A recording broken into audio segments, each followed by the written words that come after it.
En 1976 se abre la calle Doctor Eduardo Arroyo que une Los Álamos con Los Jardinillos.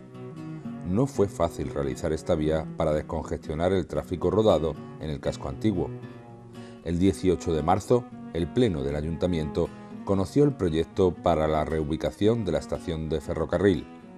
La moderna estación estaría al lado izquierdo de la avenida del Generalísimo, ahora Paseo de la Estación, y se construiría una pequeña estación de mercancía en Los Fontezuelas, que nunca se realizó. Se abría así la avenida para su expansión posterior, pero esta obra tardó más de un lustro en ver la luz. En enero comenzaron las obras de demolición de la Real Económica de Amigos del País, un espectacular edificio que quedó tocado tras el derribo de su vecino Teatro Cervantes. La carrera perdería a partir de aquí su esplendor. Durante este año se produce uno de los grandes atentados al patrimonio de nuestra ciudad. En mayo se termina la demolición del acueducto del Carmen, en el Barranco de los Escuderos. Se trataba de un amplio paramento de sillería, donde se alzaban 16 arcos de medio punto. Este acueducto romano significó una de las grandes pérdidas patrimoniales. El 17 de abril se aprueba el presupuesto de casi 16 millones de pesetas para urbanizar la Senda de los Huertos, perdiéndose un auténtico vergel para Jaén. Curiosamente, fue en los años 70 cuando menos se respetó nuestra riqueza monumental. La manera de tirar casas antiguas en zonas donde hubiera tráfico posible en la ciudad de Jaén durante los años 70 fue una cosa horrible. Casi el 10% de los trabajadores estaban en paro. Ahora estas cifras parecerían ridículas, pero hay que recordar que en aquella época el número de mujeres que tenían vida laboral era ínfimo.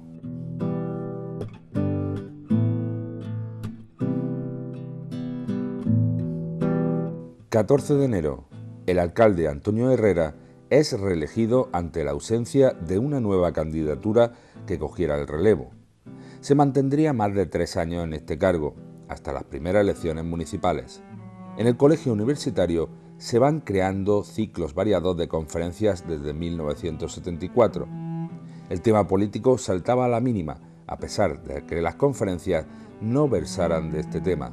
Y en un momento determinado surgió la posibilidad de construir un ciclo de conferencias y convertimos, creo que conscientemente, el ciclo de conferencias en una especie de debate, de foro de las diferentes corrientes que circulaban en el seno de la universidad. Si repasamos las actividades de cualquier año, ¿no?, en Jaén, tanto en el 70 y tantos como ahora, te puedo decir que en la semana rara el día que no hay algo en ese sentido. Lo que pasa es que, claro, ese tipo de actividades nunca han sido multitudinarias, ¿no? 19 de enero, tras unas elecciones, fue elegido presidente de la Diputación Provincial el alcalaíno Miguel Sánchez Cañete, que en las primeras elecciones de la nueva Ley de Bases del régimen local superó en una segunda vuelta y por 3 votos a su oponente, José Fernández Galán. Tomó posesión el 9 de febrero. Sánchez Cañete es de los grandes personajes que yo conocí en la política. Es más, yo prácticamente de su mano entré en política.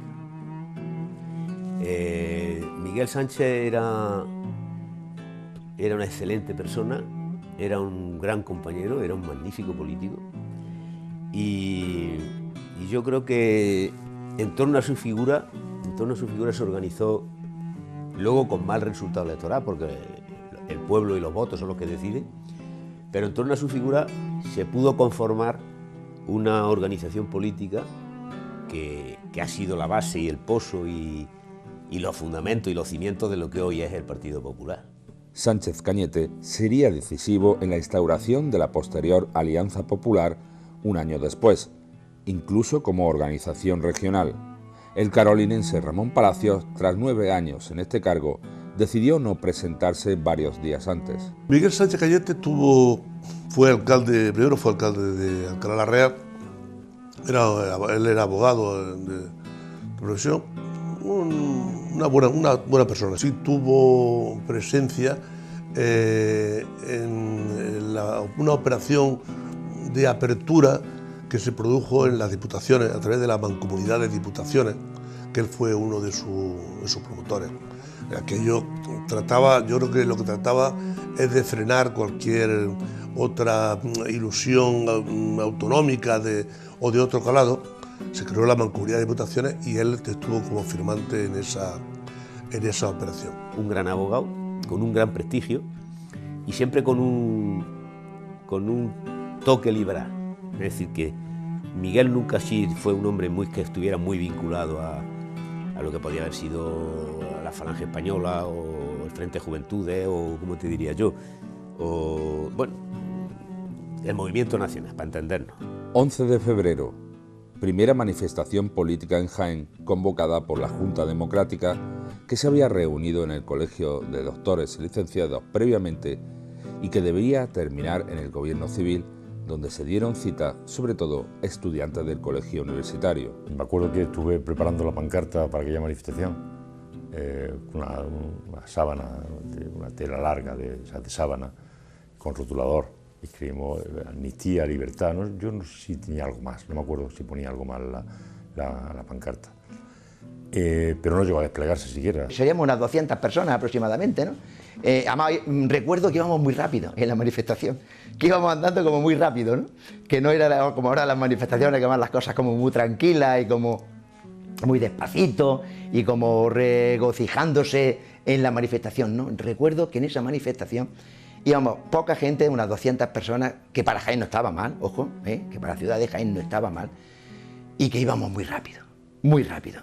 Cuando se organiza por la Junta Democrática, el que en todas las provincias, pero aquí concretamente en Jaén, que se organice una manifestación, acababa de morir Franco en noviembre, y pidiendo amnistía y libertad, y que le lleváramos al gobernador un documento pidiéndole una entrevista, bueno, habíamos, y no la había concedido, que le lleváramos pidiendo lo de amnistía y libertad para presos políticos, pues se encargó a un determinado número de personas que éramos las que teníamos que subir a la entrevista posible con el gobernador civil. Los manifestantes mantuvieron un orden hasta la llegada al gobierno civil.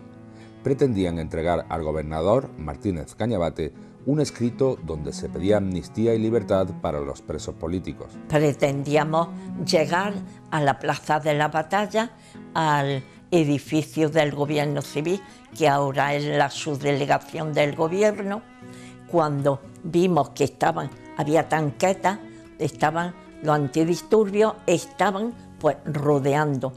Entonces cuando claro, íbamos ya a desembocar, camino de la entrada, bueno, llegamos hasta la misma puerta del gobierno civil y nos dijeron que no, de que nos recibiera el gobernador, que no nos recibía. Los antidisturbios de Linares tenían tomada la plaza y dispersaron rápidamente esta primera manifestación donde sí había reivindicaciones políticas. Las manifestaciones entonces tenían una mecánica muy interesante, que era una mecánica que era Made in PC, que era el sistema consistía en estar tonteando allí alrededor del lugar y se daba el salto. El salto era que de repente la gente se tiraba a mitad de la calle y daban 4 gritos y salían corriendo, claro, porque enseguida las fuerzas de seguridad tardaban segundos, vamos, en acudir, ¿no?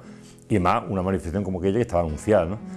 Empezaron a juntarse, a reunirse en nuestro grupo, a rodearnos toda la policía, y entonces pies paquetilleros corriendo paseo de la estación para arriba, buscando portales que nos pudiéramos meter.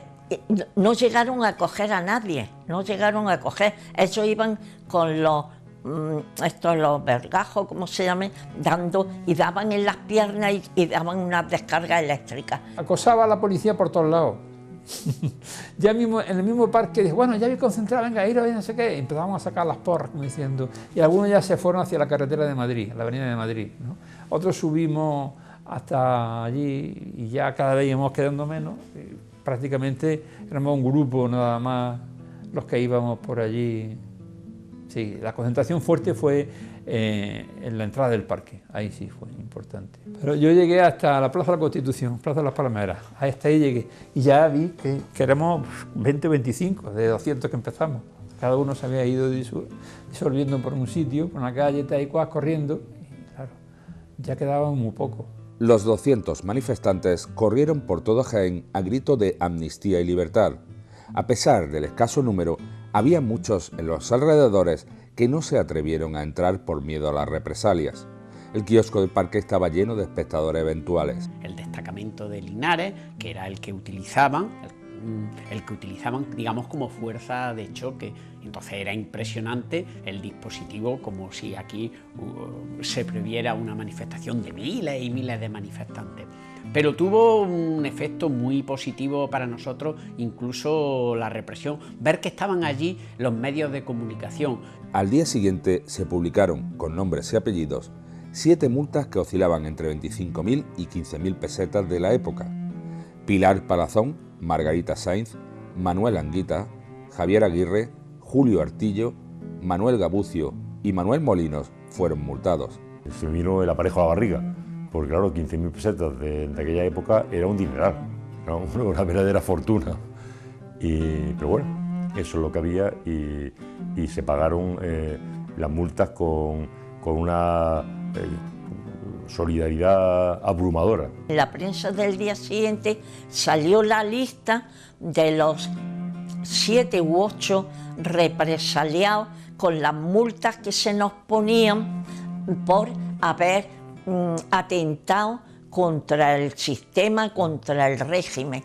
Y entonces, de todos ellos, ya te digo que no llegaron a cogernos a ninguno, pero sin embargo, es decir, nos habían visto las caras y cogieron unos nombres y nos pusieron la multa. A mí me pusieron la multa más alta de 25.000 pesetas. En el colegio universitario se organizó un mercadillo en el bar donde se vendieron libros, pósters de Víctor Jara y el Che o pegatinas para pagar estas multas. Estamos hablando después de Franco, es decir, antes de Franco no había opción de ponerse un mercadillo para solidario ni un puesto con Mundo Obrero o con el socialista. Eso no era pensable, no era ni siquiera imaginable en aquel momento, ¿no? Olvidemos de Franco, la consigna es hay que salir fuera, hay que dar la cara.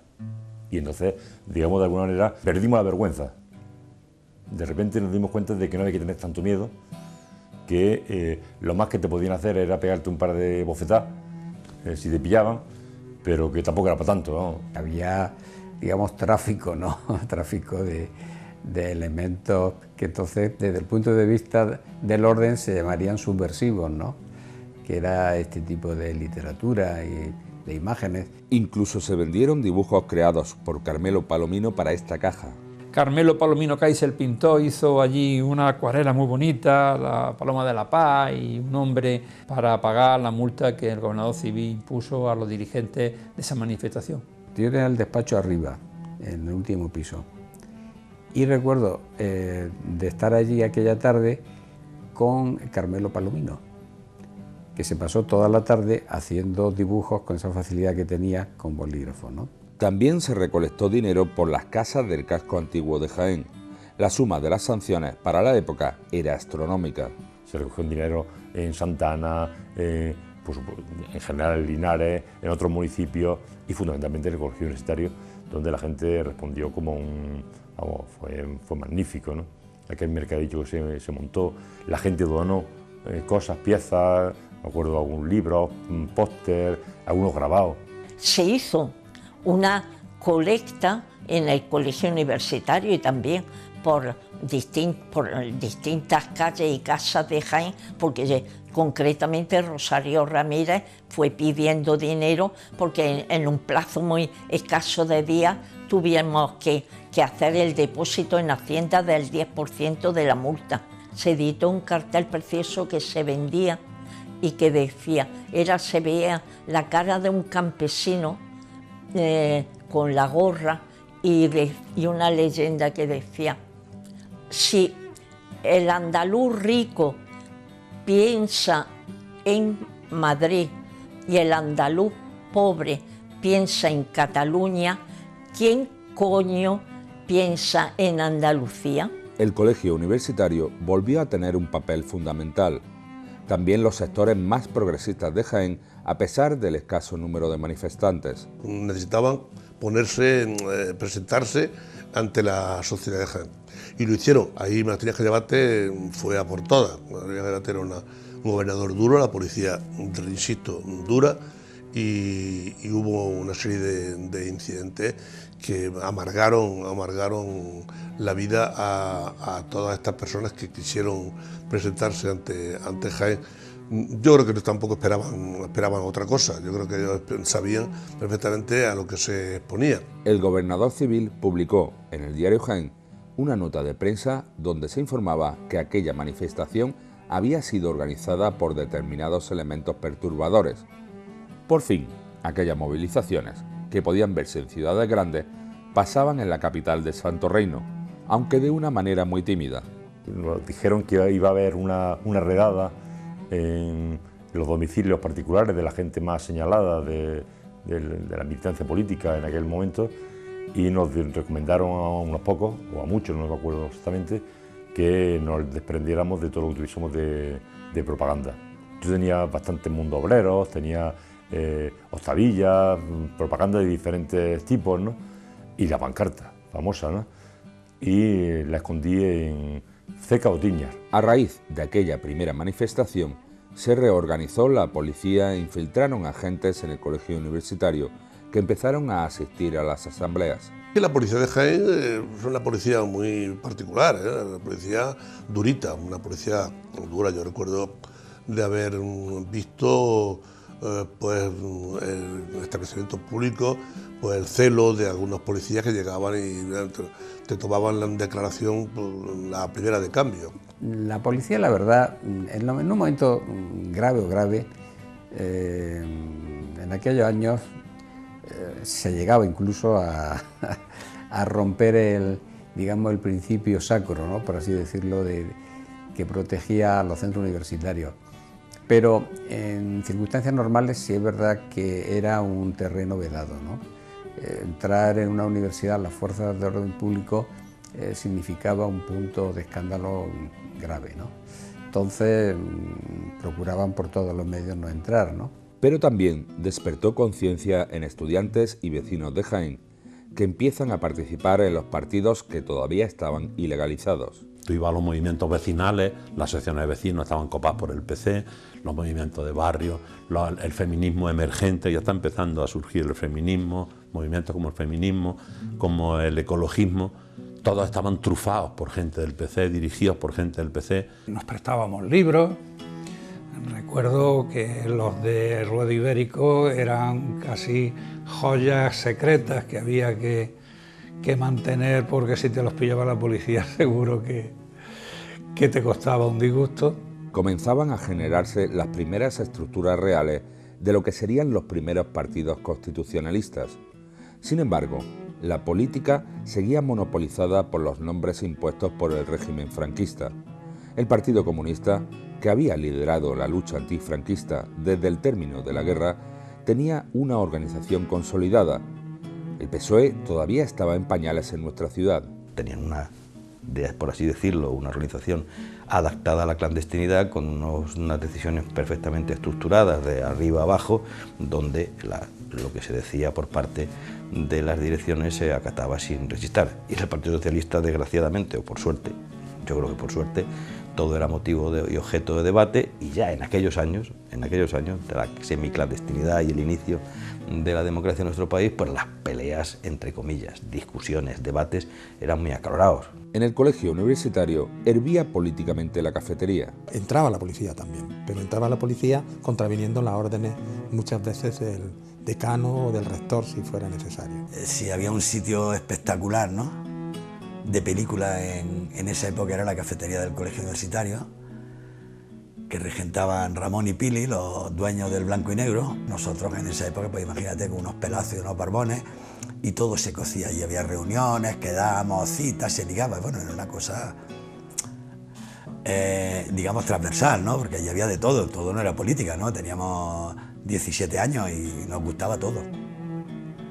Cosa que después nos trajo problemas en el PC a cierta gente, porque no renunciábamos a ser jóvenes, incluso estando en la dirección, ¿no? Es decir, que porque nos gustaba mucho el rock and roll, nos gustaba la fiesta, nos gustaba tomar copas, nos fumábamos algún canuto que otro, y entonces eso por la vieja guardia estaba muy mal visto. En la universidad, como en todos los centros, hombre, se estudia, sí, eso no cabe duda, pero siempre está esa necesaria hora de asueto que se tiene por la mañana y por la tarde. Algunos tenían la cafetería el día entero, eso es cierto, yo lo reconozco, antes y hoy también, ¿no? Los cafés han sido siempre centros, lugares de rebelión, de manifestación, de innovación. Aquello era una isla porque la policía directamente no podía entrar. Y entonces pues allí donde se organizaba todo, donde le comíamos el coco a la gente en el mejor sentido de la palabra, diciendo en fin que había que transformar esto, qué tal, y íbamos haciendo afiliados hasta tal nivel que yo creo que más de un 10%, igual me quedo corto, del alumnado del colegio universitario llegó a ser militante del Partido Comunista, entre profesores y alumnos, con lo cual aquello era tremendo. Y entonces pues el movimiento, te decía lo de la cafetería de Ramón y Pili, porque alguna vez sí que llegaron la policía, los secretas, no la Policía Nacional como tal, a intentar detener a alguien o a pedirle la afiliación y tal. Y entonces, claro, ahí teníamos un mundo obrero, aquello era libertad absoluta, y nos lo guardaban Ramón y Pili debajo de la canasta donde tenían una niña chica que estaban criando, que además ellos estaban acojonados, nosotros después le gastábamos broma y nos reíamos, pero imagínate el papeletón, ¿no? Que venía el pueblito, los marrones se los mandábamos nosotros allí debajo y después nosotros nos pedían el DNI, nos registraban y no pasaba nada, ¿no? Llega un momento en que el régimen se ve desbordado ya, sobre todo cuando ya se muere Franco, incluso antes de Franco. Yo me acuerdo entregas masivas de carnet del Partido Comunista en Granada en el año 76. ¿Por qué? Porque ya no podían, ya es que ya la cosa ya estaba, era imposible detener todo aquello, ¿no? Pero hasta entonces sí, y lógicamente a los comunistas eran los que más padecían la represión, pero es por números simplemente. A los 2 días se clausuró el Año Internacional de la Mujer con la presencia de Pilar Palazón para dar una charla sobre la mujer trabajadora en Jaén. El acto fue convocado por la sección femenina. La situación fue tensa. Fue un despropósito de crítica y de boicot a mi persona, lo que se hizo por la mayoría de la sociedad. Y cuando yo entré a ese acto oficial, pues todos los que había allí, la mayoría eran conocidos y amigos míos, pero todos ellos muy adictos al régimen y claro, muy adictos al Cañabate gobernador. Entonces el gobernador en su intervención, que me puso verde sin nombrarme, pero claro, todos los que estaban allí fueron testigos y sabían a quién se dirigía, y cuando ya terminaron de hablar y terminó el acto, todos aplaudiéndolo mucho, nadie se acercó, ni siquiera la delegada de la sección femenina que me había invitado y que ella podía haber dicho Pilar, a mí, no públicamente, pero podría haber dicho Pilar, lo siento mucho como en este momento, como todo lo que está ocurriendo. Nadie dijo nada, nadie, únicamente Antonio Garrido, que era del periódico Ideal y que al terminar el acto me acompañó hasta mi casa y además con una corrección y una amabilidad tremenda. Es algo que yo nunca he olvidado. Y recuerdo que le hicieron un enorme vacío a Pilar. Se sintió asolada. Y entonces yo al terminar el acto me acerqué a darle ánimo, a felicitarla por su intervención. Me sentí obligado como persona, porque bueno, yo estaba indignado de ver que como a esta mujer la habían dejado sola. Hasta 1975, la mujer tenía una capacidad limitada jurídicamente, dependiendo del marido en casi todo. Para firmar un contrato de trabajo, hacer un contrato de la luz o el teléfono, abrir una cuenta corriente, obtener el pasaporte o comprar electrodomésticos, era necesaria la firma del cónyuge masculino o autorización paterna en caso de solteras. Un proyecto de reforma del Código Civil, aprobado por el gobierno de Arias antes de la muerte de Franco, igualó jurídicamente al hombre y a la mujer, permitiendo la desaparición de la figura del marido como cabeza de familia y suprimiendo la licencia marital. La idea de la mujer sumisa dedicada a las tareas domésticas va desapareciendo poco a poco para dar paso a la idea de una mujer trabajadora, aunque en 1975 solo el 23% trabajaba fuera de su casa y casi siempre para hacer funciones menores. Estaba lejano incluso la opción del divorcio y los anticonceptivos estaban prohibidos, pero ya se extendía entre la sociedad más joven el concepto de derecho de la mujer, a pesar de la sociedad conservadora que asiste a esta ruptura de sus valores sociales. Se han dado casos de que el marido ha se ha tenido que ir a emigrar y como no le ha dejado ninguna autorización, pues esa mujer no ha podido ni vender, ni comprar, ni actuar ante la entidad bancaria. La incipiente actividad política generó una movilización de los sectores más conservadores e incluso de extrema derecha que llegarían hasta bien entrados los años 80. A pesar de que esta es una ciudad de paz, se sucedían ciertas escaramuzas entre partidos como Fuerza Nueva y la joven Guardia Roja del PT. Los sectores inmovilistas seguían en el poder en unos meses de desconcierto para los jiennenses. A principios del año 76, una reunión de coordinación del PSOE genera la creación de la organización de la Unión General de Trabajadores a nivel provincial. En Jaén existía el referente de UGT, pero era más importante poner en marcha un PSOE que había tenido mucha trascendencia en la República, pero escasa en la clandestinidad franquista.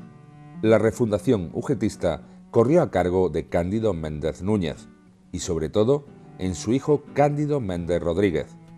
La noticia de que el 30º Congreso de UGT, celebrado en abril de 1976, se trasladaba hasta España, significó para los socialistas y ugetistas jiennenses un espaldarazo para refundar el sindicato. José María Sánchez y Cándido Méndez Rodríguez acudieron a aquel congreso. Con posterioridad, Méndez explicó las resoluciones del Congreso en el reservado de la Taberna del Criminal, junto al Arco de San Lorenzo. También se repartieron pegatinas y boletines de UGT. Pero nunca coincidimos todos en una misma reunión, posiblemente por precauciones. Y la primera vez que nos reunimos todos en una reunión, que éramos, no sé si unas 10 personas aproximadamente, fue en marzo de 1976. Hasta ese momento, como te he dicho anteriormente, mis contactos fueron individuales. Aunque Cándido era, más que del partido, era UGT, era ugetista total, y así ha llegado a ser 22 años secretario general de la UGT. Yo le debo todo a Jaén, yo a Jaén le tengo un reconocimiento total, ¿no?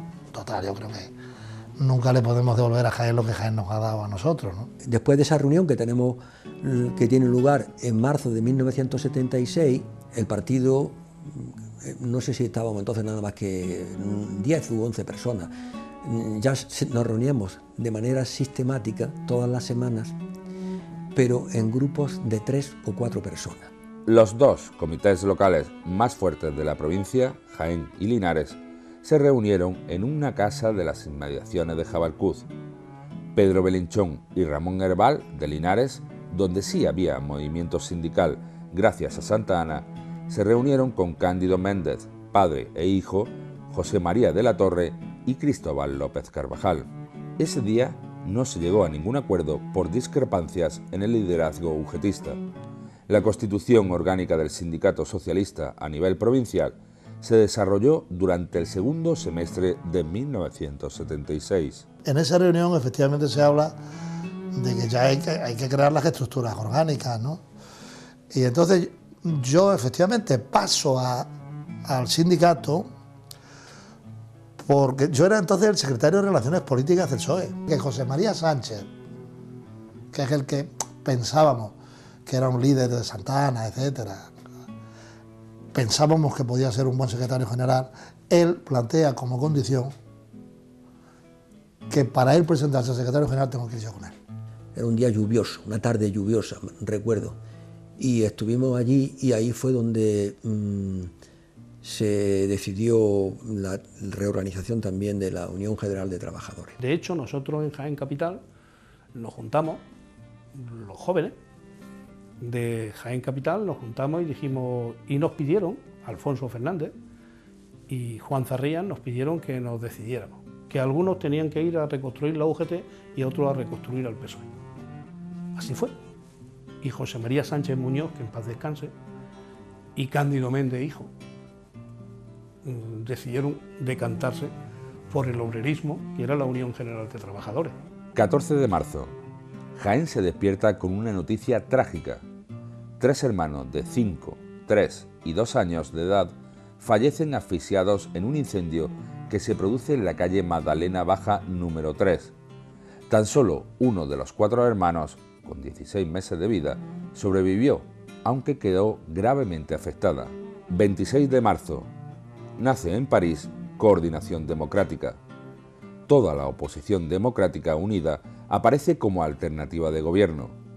Acordaron el llamado Pacto de la Castellana, por el cual se disolvían la Plataforma de Convergencia Democrática y la Junta Democrática, y se creaba un solo organismo, esta Coordinación Democrática, más conocida como Platajunta.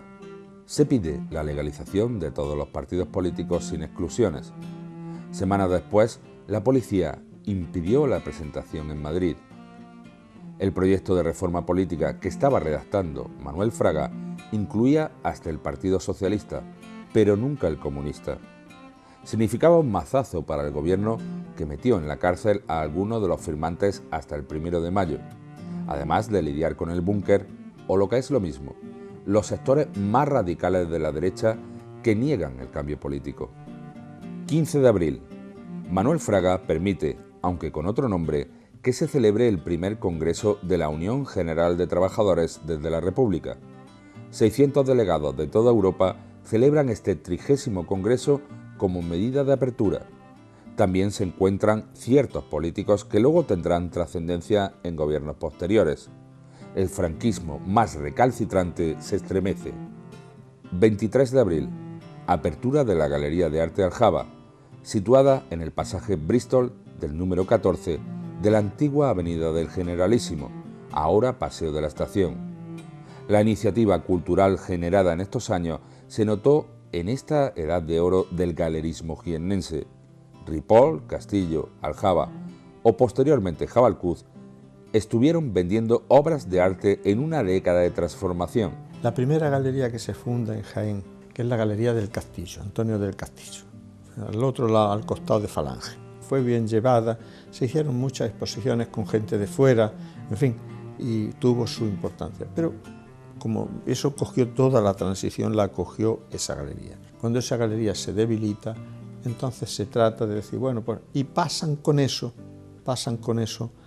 a los residuos de ahí, y con esa enseñanza pasan a lo que es la Galería Jabalcuz, esa cosita pequeña que había allí, y ahí eso lo montan entre 3 Pepe Olivares, su mujer, el arquitecto Paco Moral, y había alguna otra persona. No cabe la menor duda que al haber mayor libertad también hay más capacidad de la gente poder expresarse y que surjan gente con inquietudes, y eso sí se notó. Aglutinó a mucha gente, estimuló sobre todo a esas capas medias que suelen ser anodinas en Jaén, y que se sumaron allí a aquellas se puede decir, pequeños festejos, ¿no? Y se convirtieron en compradores de arte. Entonces había movida de arte, ¿no? 30 de abril. Se vuelve a dar pasos de gigante hacia un Estado constitucional. El Consejo de Ministros aprueba el derecho de reunión, el de asociación política, y se modifica el Código Penal. Una semana después se aprueba el sistema bicameral, donde las Cortes quedarán constituidas por un Congreso y un Senado. Algunos medios se atrevían a vaticinar un referéndum constitucional justo un año después. Incluso el 4 de junio, Juan Carlos I reafirmaba el propósito de la monarquía de avanzar hacia la democracia. En el exterior ya se veía venir que el recorrido solo tenía ese fin.